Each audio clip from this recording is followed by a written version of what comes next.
Welcome to another edition of the Business Brains and the Bottom Line podcast. My name is Paul Delegro, your host, and my guest today is Dr. Lisa Palmer, the CEO of Dr. Lisa AI. Welcome to the show, Lisa. Yeah, oh man, it's my pleasure to have you. So I'm really excited about this because, as you know, AI is everywhere, and that's such a buzzword today. So I guess let's start from the beginning. How did you get involved in AI? And you have your PhD in AI, which by the way, I never knew you could get a PhD in AI until I met you. So tell us a little bit about what you got into it, how you got into it, and what possessed you to get a doctorate in it. So my career in technology goes back a really long time. And I started out working on data, and I've always loved data. And okay. The fact around artificial intelligence is that you can't do anything without really good quality data. And so I had been working with vendors that were data specialists for quite some period of time. And I really got to the point where I thought, what do I want to do next in my career? I was ready. I was kind of at an inflection point, and I wanted to do something that was going to take me interestingly into the next season of my career. And when I looked at the marketplace, I thought, I think AI is really about to finally have its moment in the sun. AI is actually over 70 years old, and the math goes back to like the 700s. So, but I felt like we were finally going to see AI have its moment in the sun. And so I had always wanted to get my doctorate. And so I decided it was time. It was in the middle of COVID. It was right at the beginning of COVID is really when it was, because I had this super naive belief that for maybe a couple of months, I could get started with my degree. I'd get settled in and I wouldn't have to travel, because I travel a lot for my work. And it ended up being 2 full years that I didn't travel at all for work. So it was a huge benefit to me to be able to take that on at that time. Yeah. Do you think you would have, if it was normal times where COVID, we weren't home, do you think you would have done it? I'd like to believe that I would have. But, when you look back on those moments, there's a combination of factors that lead you to make decisions that you make, right? And I think that one of the reasons I made that decision is because I had no idea what I was really getting into. Anybody that's ever undertaken a doctoral program, it is tough. It's an adventure, right? And I think that I'm not sure I would have the courage to do it again, knowing what I know now. Yeah, a lot of work. It's funny that you say the pandemic. The pandemic changed a lot of things. Like, for instance, my podcast I started during the pandemic, knowing that we were going to be home for a while. And I said, okay, let's give it a shot. So here we are today. But, you have your own business that uses AI to help business. Tell me a little bit about your business. Not that I want this to be a commercial about your business, but kind of it does tie into what you're doing, and then where you see AI going forward, how it can help companies monetize AI, all those types of things. Really, my organization's focus is on what we call applied AI, and this is how we're leveraging artificial intelligence to create business outcomes, to create mission outcomes. This is where we put all of our time, because I tell people, no toy AI. We're not doing AI just because it's shiny and fun. We're only doing it if it's going to move the needle for businesses and move the needle for missions of organizations that are, public sector facing. We love to do that kind of work. Okay, that was actually one of my next questions, your vertical. So this is all public sector type organizations that you help? No, we work with both enterprises and public sector. We tend to do state and local on the public sector side, and tend to do supersized businesses on the enterprise side. Yeah. So when you meet with someone for the first time, how do you determine what direction to go in when you first meet with a customer or an end user? Well, when I first meet with customers, I've already done a lot of research before I speak with them. Okay. I need to understand, what are they trying to accomplish as a business? What are they trying to accomplish from a mission perspective? It's everything that we do needs to be grounded in helping them to achieve those things that they are working to achieve. And so it's really important that I go into those conversations informed in order to help to guide where we might be best suited to help them from an AI perspective. Yeah, very nice. So that's you kind of I knew you'd kind of say that, by the way, because I figured you got to have goals, right? You got to have, what's the end game? What's the end game look like? And so I guess there's so many tools out there. I mean, AI, like I use Chat GPT a lot. I'm not going to lie to you. I use it, to, like, even for my podcast, to create names and titles and description and to generate questions. Sometimes if I don't know much about a subject matter, I'll have them spit out some questions for me. What type of tools are out there that you use? Oh my gosh, so many tools. Right now, I keep a running list of the tools that I use, just the AI tools that I use. I have a 34 on my list right now. Oh, wow. So, and of course, part of that's because I like to test new things that are coming on the market and see how things are going to work well for us. But probably at the top of my list, we're using Copilot. We're a big Microsoft Teams shop in my organization. We're a Microsoft certified partner, and we are using Copilot. I want to make sure we can speak to the capabilities from a personal experience perspective. So that's the first one. It's super high impact for me. And other tools that I really like, I use ChatGPT. I also love Poe.com. Poe allows you to access a bunch of large language models similar to ChatGPT, but all in the same user interface. So, for example, in there, if you wanted to go and find new, come up with some names for your podcast or things along that line, you could go take the same prompt and drop it into 5 or 10 different large language models and see all the different answers you would get. And it really brings to life that algorithms and data differences in each of the large language models changes the answers that you get. Yeah, I know that. I've often thought I kind of use just Chat GPT. It's been working great for me, but I haven't ventured out into other models. But if you're a company, right, and everyone's talking about AI, but I don't think anyone knows how to use it, right? How to monetize it. And that's where you come in, obviously. But if there's a company out there that's thinking about it, I know the first thing they should do is call you. But after that, what's kind of the things they should start preparing for? Well, they need to be really clear about the state of artificial intelligence. And when I say AI, that's sort of like saying ice cream. There are, dozens of flavors of ice cream and dozens of flavors of AI as well. So many right now today, generative AI, which is the tech that is backing ChatGPT, that's the reason why there's so much interest in the market around it right now. So when people use the term AI, they're often really seriously meaning generative AI, but that is just one flavor. So you need to understand that in the market today, there are types of artificial intelligence that have literally been entrenched in the way that people do business for decades. And, really? Oh, yes, definitely. So machine learning, for example, has been around for a really long time. Yeah. So, but with technology, I mean, how did they do it 20 years ago before they had the technology that we have today? So it seemed like it would have been pretty cumbersome. No? Yeah, absolutely. I mean, things just look different. This is an evolution of technology. This is if we reflect back to when we used to have operators that would sit at panels and cross connect phone calls from one user to another, right? And now look at all of the advanced telephony capabilities that we have and what that has done to change the way that business is done and the jobs that are needed to support that industry. We're undergoing that same kind of transformation right now. Yeah.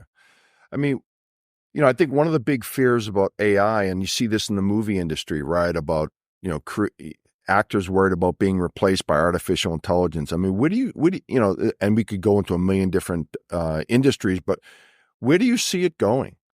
I mean, is it going to really replace people, do you think? So artificial intelligence is in its current state and going to be for some significant period of time all about tasks. It's not about the replacing of total jobs. It's about changing and addressing the tasks that we do.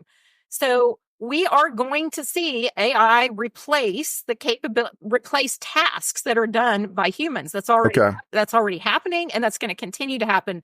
But if we take the totality of someone's job, there's only going to be some portion of those tasks that are going to be able to be essentially automated. That's really what we're talking about, right?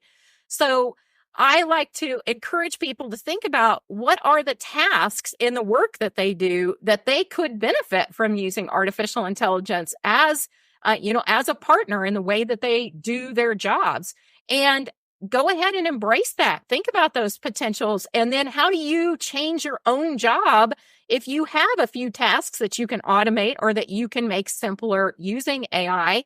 Then how do you take that time that you now have available and turn that into something that's higher value?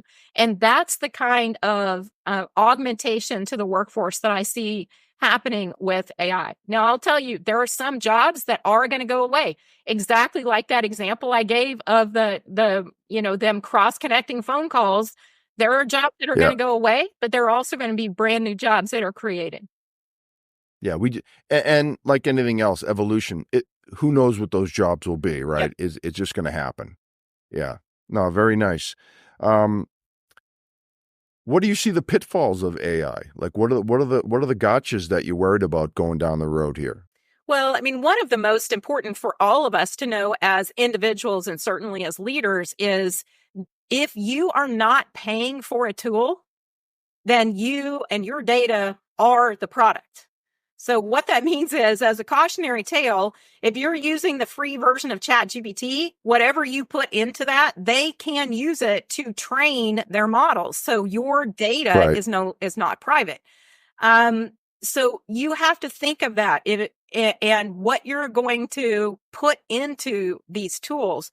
I advise people all the time to be very cautious about proprietary information, about data that, so data leakage and data being used improperly is very concerning to me. And that's largely because people don't understand the risk that they're putting themselves at when they share data that they shouldn't with some of these tools. So that's one of my biggest fears. Yeah. And that makes sense. I'll tell you something. Something else, Paul, from a security perspective, we're seeing bad actors use artificial intelligence to create scams at speed and at scale that we have never seen in the past. And so security issues as a result of bad actors learning to wield AI really well, that's also concerning to me. And then we see in the media every day that generative AI tools particularly are prone to bias. And that's something, again, that is, so what we're talking about is entrenching bias at speed and at scale that humans naturally, we all naturally have our biases. And what happens through these tools is that we entrench those biases and we make it possible for them to be implemented broader and faster than ever before. So those are some of the things that worry me. Yeah, no, then that makes sense. I mean, anytime there's new technology out there, you're going to find the bad actors trying to capitalize on it, right? Yeah, unfortunately. I work for an IT consulting company, and we have a cybersecurity division, and it's like top of mind for every one of our customers. That's one of the first things. Security is like front and center. I think if you had asked people 10, 15 years ago, it may not have been that way, but now it's just, if you're not doing anything to secure your environment, you're going to be left behind. That's for sure. Right. So one of the practical things I like to advise people to do when we think about cybersecurity risks, each one of us has a heightened potential to have our own likenesses stolen and used, whether that be video or audio. And so in order to overcome this, we need some kind of old school methods in place. So I encourage people to have a list of safe words. And what that means is if someone calls you and they are saying that they have, that it's your child and they need you to send them money or something like that, ask them, what's one of our safe words, or what's a couple of our safe words? And if they can't give those back to you, it may be a scam. And we're also seeing this, You need this if you're executives or if you're boards of directors. We've recently seen live video scam done that led to a loss of $25 million worth. Oh, wow. Yeah, $25 million scam. Holy crap. That was perpetuated because they thought that they had executives on this video call with them, and it wasn't. It was all a massive deep fake. And so if they had had that mechanism in place with this old school safe words list, they could have had that one layer of additional safety in place before they found themselves being scammed. Okay, Dr. Lisa, I can tell you as I'm sitting here right now, I do not have any of those safe words, but I will very shortly, because that's a real simple fix right there, right? If you get all the family members safes, someone calls you up asking for money. What's the word? Yeah, that's a great simple plan. I'm implementing that as tomorrow, maybe tonight even. When my kids were small and growing up, we had a safe word, and you weren't allowed to go with anyone unless they had the safe word. So many of us have been, Right. have been doing this very old school tactic for a long time, and we can apply it in the business world today and in our private lives. So I love that you're going to do that right away, Paul. Oh, no question. Obviously being in the security space, I always tell my kid, don't click on links. Don't, all the basic stuff. And I hope but sometimes in a weak moment, you're in a hurry. We all click on things we shouldn't, but nothing's 100% foolproof, Yep. But all you can do is try your best, right? It's really true. And to give context, audio today, so your voice can be replicated in a believable quality with only 3 seconds of your voice to train it. Really? Yes.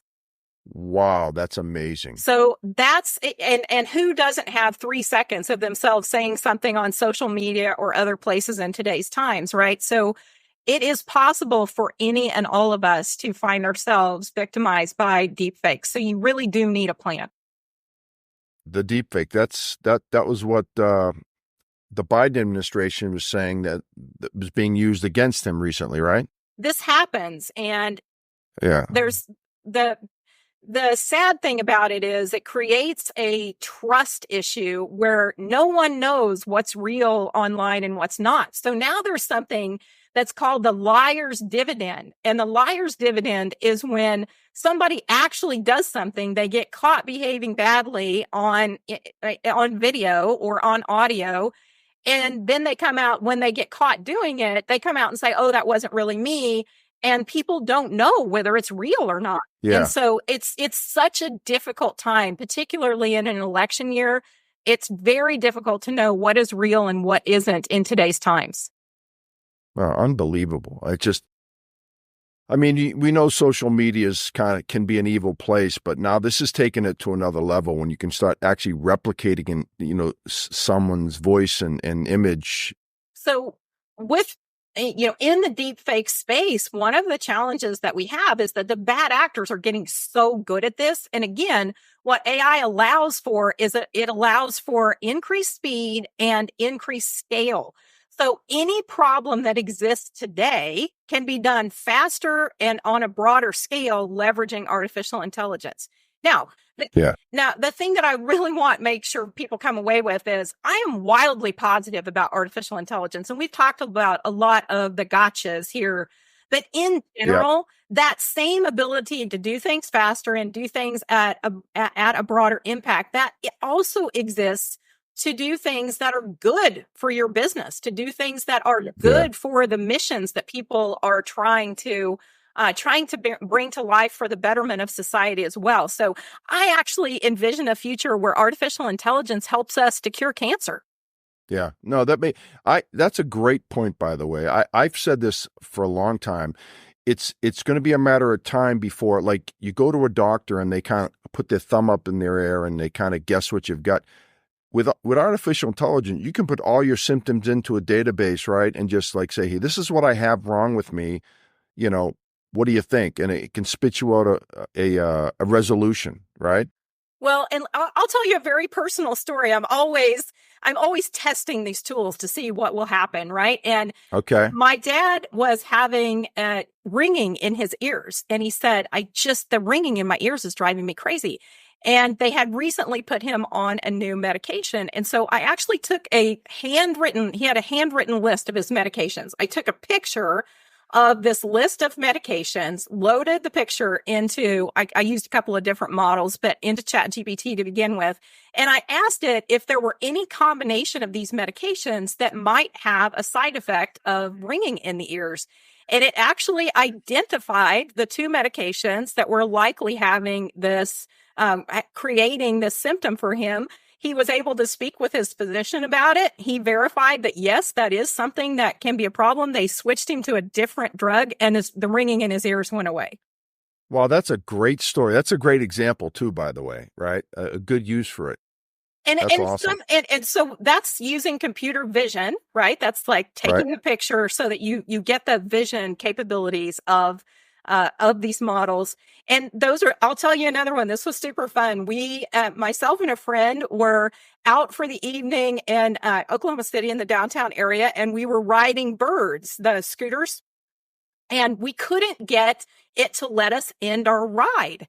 And no matter where we went, it would not, the app would not end our ride. And so I took a screenshot of where we were at, loaded it into ChatGPT. I told it what the issue was. It came back right away and said, oh, this is a known issue in this part of Oklahoma City. If you'll take it here, then it will end your ride. If you're still having issues, call support at this phone number. We couldn't get it to end the ride. I called the phone number right off that it provided to us, and they fixed it for us within just seconds. So nice. Another great practical example of how to use these tools when you least expect them being able to create value for you. Yeah. Obviously you've got a lot of experience in this now. I mean, what do you see the biggest request of you to use AI? What are some examples? And I don't expect you to give specific examples to certain clients, but what are you seeing out there as a predominant use for this? Many use cases for artificial intelligence. I see it in customer experience being used heavily. It's being heavily used in supply chain, in many financial situations, healthcare. It's literally proliferating across every industry. I recently have been working with a public sector client, and we were actually, this was a large jail facility, and we were actually able to thwart an escape attempt by an accused murderer, as the result of doing analysis of voice calls, of calls that had taken place inside of the facility. So every possible application of these, again, grounded in business value. What is it you're trying to achieve? I'm seeing it proliferate. Nice. That's a great example too. I guess, I like anything, we tend to focus on the negatives, but there's a lot of positives coming out of this. Oh my gosh, yes. So many positives. I'm seeing healthcare workers having some of the administrivia of the work that they do relieved from them so that they're getting more time to be with patients, which they all want. The healthcare workers tell me all the time, I didn't get into a caring profession so that I could do paperwork, right? And we're finally starting to see some of these tools help to alleviate that stressor on them and give them more of their time back. To actually care for patients. I mean, there's so many positive examples of what's happening leveraging AI. So, I played a lot of sports in my younger years, baseball. I'm thinking, can they start predicting what a pitcher's going to throw next?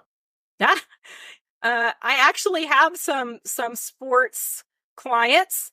It's a very interesting space, and there are all kinds of things being done. Everything from doing analysis, like very high-end work about what are the athletes individually going to be capable of? What are potential damage-inducing behaviors? So, for example, they can use artificial intelligence to watch the body movements of players and to identify which players, if they would tweak the way that they're moving or working, and that they will actually reduce their likelihood of being injured earlier in their careers. So that fan experiences. They're using artificial intelligence for everything from answering calls so that you get to speak with an agent that sounds human but is using natural language processing, all the way to creating things like hologram fan experiences. So tremendous things happening in the sporting arena. Yeah, unbelievable. Just it'd be I think we're both young enough. We may see some great advancements in this over the next 10, 20 years. Oh, I have no doubt. Things are moving at Mach speed right now, even Right. faster than I thought they would. If we reflect back to when ChatGPT really democratized access to artificial intelligence, that happened in November of 2022. So if we look back, is that really so long ago? And look No. how far the market has come in this little bit of time. So I guess, there's really, in thinking about this, every company and organization, public sector, private sector, enterprise, can use it. This isn't like it's a niche market where only 10% of the market. I don't care if you're small, you're large. I think everyone has the ability to use this technology. Absolutely true. One of the things I counsel people about is that mid-sized organizations, small businesses, even solopreneurs, this allows you to punch way above your weight class. So, Yeah, if you start learning how to use artificial intelligence, you can quadruple your productivity. And I'm not exaggerating. There are studies that have shown that individual people can quadruple their productivity and raise the quality of work that's being done by as much as 40%. So we're wow. talking about major impacts. So if you are a small business, mid-sized business, then, you need to be embracing these tools.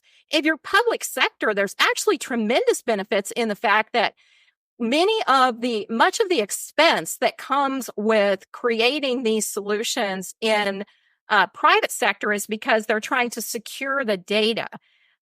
Sure. Many of the data points, the data types in public sector are required to be publicly accessible. So they don't even have to secure their data in many situations. They Right. can just go and develop solutions because the data is supposed to be public. So there's tremendous benefit. Even if you're not a supersized organization, I would encourage you to really dive into the possibilities with AI. Very nice. Do you have any fun examples? You shared one about the prison, but do you have any fun examples you can share with us? I've got a couple, but they're still under NDA that are coming to mind right away. But one of the things that's super fun is, the Olympics are happening, and then the Peacock app, I think it's NBC's Peacock app, it's using AI personalization so that you can set up exactly which sports you'd like to see summarized at the end of each day. And you get a personal summary of events for the day, all leveraging artificial intelligence. So that's a really fun one that's impacting all of us that are interested in the Olympics. Very nice. Well, Dr. Lisa, this was great. I really enjoyed this. I mean, and this is something that, again, being in technology, I'm always fascinated by this, but I know you're busy, but if anyone wanted to get in touch with you to maybe use your services, how would they do that? So 2 things I encourage people to do. Please follow me on LinkedIn. It's Palmer Lisa C on LinkedIn.